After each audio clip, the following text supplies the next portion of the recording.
What's going on, everybody? So if you clicked on this video, you're probably looking for a solution to take your wireless Go 2 receiver and transmitter and make it work with your iPhone iOS device. I happen to have a solution. If you want to hear it, stick around.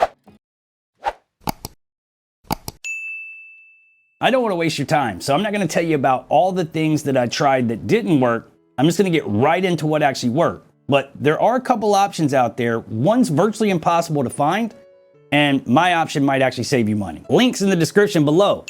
The first thing that you're going to need is a lightning charge adapter that goes to 3.5 audio input. That is a must-have. Without it, none of this works. And chances are you may already have one of these sitting around the house, which puts you ahead of the curve. You're already saving money. In a nutshell, without trying to get too specific or technical or scientific, basically what we have to accomplish is to come out of the receiver with TRS, which is the two standard rings on the jack, to a TRRS. So we have to convert that. So it takes a couple of attachments. First things first, we have to come out of the receiver with the TRS cable, which is, here we go, I found it.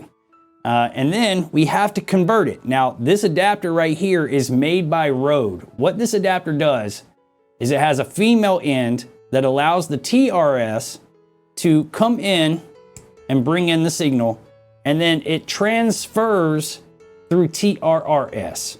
Now, we take the TRRS side, we put that into the 3.5 audio female for the phone, and then we basically connect the phone through the lightning port, like so. And if you have a really cool selfie stick like I do, this is a Sirui. I think I'm saying this right. I'm not really sure. I've had this for a while. It has a tripod base on it, and it's adjustable. It's lightweight. It's the perfect length for doing IRL, or you can open it up and set it on your desktop and talk to people just like this. But anyway, take your phone, put it inside of this attachment here, which also has a cold shoe mount, perfect for what we're about to do.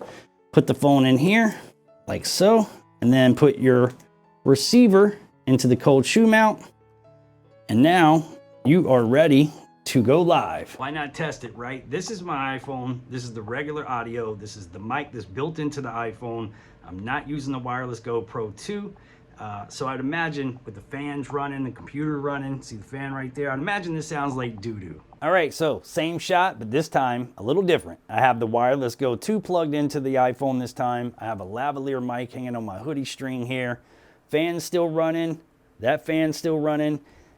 It should be a little more isolated on me. You guys probably won't hear the knock around sound when I'm shaking around the selfie stick here. So is it worth it?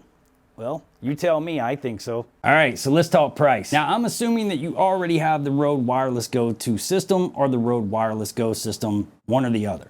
So you already have the cable, right, to attach to your camera. All you need is the adapter to attach to the iOS device, the lightning port to the 3.5, and all you need is the 3.5 to the TRRS. You can do this for under 25 bucks. Now, Rode does have a cable, and it's almost virtually impossible to get, and it's $30. So you can spend $30, wait for it to become available, or you can spend under 25 bucks and be up and running. Anyways, I just wanted to make this short video to fill you guys in because I've tried some things and it didn't work. And then I put a couple things together that did work, and hopefully that helps you out. If it did, be sure to hit a thumbs up, drop me a comment, and yeah, sub the channel. We'll see you next time.